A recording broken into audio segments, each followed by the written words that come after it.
شروع اللہ کے نام سے جو بڑا مہربان نہایت رحم والا ہے۔ جو متقی ہیں وہ باغوں اور چشموں میں ہوں گے، ان سے کہا جائے گا کہ ان میں سلامتی اور خاطر جمع سے داخل ہو جاؤ، اور ان کے دلوں میں جو کدورت ہوگی ان کو ہم نکال کر صاف کر دیں گے، گویا بھائی بھائی تختوں پر ایک دوسرے کے سامنے بیٹھے ہوئے ہیں، نہ ان کو وہاں کوئی تکلیف پہنچے گی اور نہ وہ وہاں سے نکالے جائیں گے۔ اے پیغمبر صلی اللہ علیہ وآلہ وسلم، میرے بندوں کو بتا دو کہ میں بڑا بخشنے والا اور مہربان ہوں، اور یہ کہ میرا عذاب بھی درد دینے والا عذاب ہے۔ اور ان کو ابراہیم کے مہمانوں کا احوال سنا دو۔ جب وہ ابراہیم کے پاس آئے تو سلام کہا، انہوں نے کہا کہ ہمیں تو تم سے ڈر لگتا ہے۔ انہوں نے کہا کہ ڈریے نہیں، ہم آپ کو ایک دانش مند لڑکے کی خوشخبری دیتے ہیں۔ وہ بولے کہ جب مجھے بڑھاپے نے آ پکڑا تو تم خوشخبری دینے لگے، اب کاہے کی خوشخبری دیتے ہو؟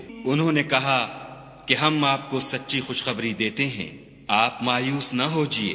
ابراہیم نے کہا کہ خدا کی رحمت سے میں مایوس کیوں ہونے لگا؟ اس سے مایوس ہونا گمراہوں کا کام ہے۔ پھر کہنے لگے کہ فرشتوں تمہیں اور کیا کام ہے؟ انہوں نے کہا کہ ہم ایک گناہ گار قوم کی طرف بھیجے گئے ہیں کہ اس کو عذاب کریں، مگر لوط کے گھر والے کہ ان سب کو ہم بچا لیں گے، البتہ ان کی عورت کہ اس کے لیے ہم نے ٹھہرا دیا ہے کہ وہ پیچھے رہ جائے گی۔ پھر جب فرشتے لوط کے گھر گئے تو لوط نے کہا تم تو ناآشنا سے لوگ ہو۔ وہ بولے کہ نہیں، بلکہ ہم آپ کے پاس وہ چیز لے کر آئے ہیں جس میں لوگ شک کرتے تھے، اور ہم آپ کے پاس یقینی بات لے کر آئے ہیں اور ہم سچ کہتے ہیں۔ تو آپ کچھ رات رہے سے اپنے گھر والوں کو لے نکلیں اور خود ان کے پیچھے چلیں، اور آپ میں سے کوئی شخص پیچھے مڑ کر نہ دیکھے، اور جہاں آپ کو حکم ہو وہاں چلے جائیے۔ اور ہم نے لوط کی طرف وحی بھیجی کہ ان لوگوں کی جڑ صبح ہوتے ہوتے کاٹ دی جائے گی، اور اہل شہر لوط کے پاس خوش خوش دوڑے آئے۔ لوط نے کہا کہ یہ میرے مہمان ہیں، کہیں ان کے بارے میں مجھے رسوا نہ کرنا، اور خدا سے ڈرو اور میری بے آبروئی نہ کیجو۔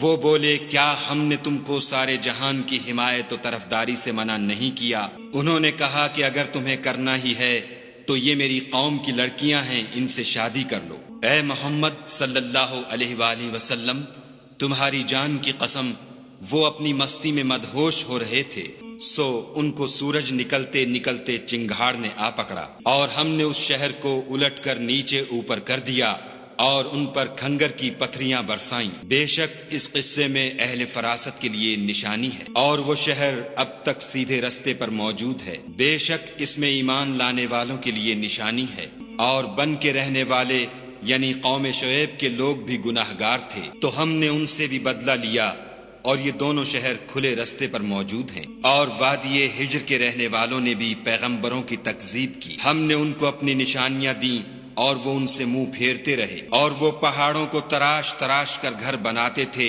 کہ امن و اطمینان سے رہیں گے، تو چیخ نے ان کو صبح ہوتے ہوتے آ پکڑا، اور جو کام وہ کرتے تھے وہ ان کے کچھ بھی کام نہ آئے۔ اور ہم نے آسمانوں اور زمین کو اور جو مخلوقات ان میں ہے اس کو تدبیر کے ساتھ پیدا کیا ہے، اور قیامت تو ضرور آ کر رہے گی، تو تم ان لوگوں سے اچھی طرح سے درگزر کرو۔ کچھ شک نہیں کہ تمہارا پروردگار ہی سب کچھ پیدا کرنے والا اور جاننے والا ہے۔ اور ہم نے تم کو 7 آیتیں جو نماز میں دہرا کر پڑھی جاتی ہیں، یعنی سورہ الحمد اور عظمت والا قرآن عطا فرمایا ہے، اور ہم نے کفار کی کئی جماعتوں کو جو فوائد دنیاوی سے متمتع کیا ہے، تم ان کی طرف رغبت سے آنکھ اٹھا کر نہ دیکھنا اور نہ ان کے حال پر تعسف کرنا، اور مومنوں سے خاطر اور تواضع سے پیش آنا، اور کہہ دو کہ میں تو اعلانیہ ڈر سنانے والا ہوں، اور ہم ان کفار پر اسی طرح عذاب نازل کریں گے جس طرح ان لوگوں پر نازل کیا جنہوں نے تقسیم کر دیا، یعنی قرآن کو کچھ ماننے اور کچھ نہ ماننے سے ٹکڑے ٹکڑے کر ڈالا۔ تمہارے پروردگار کی قسم،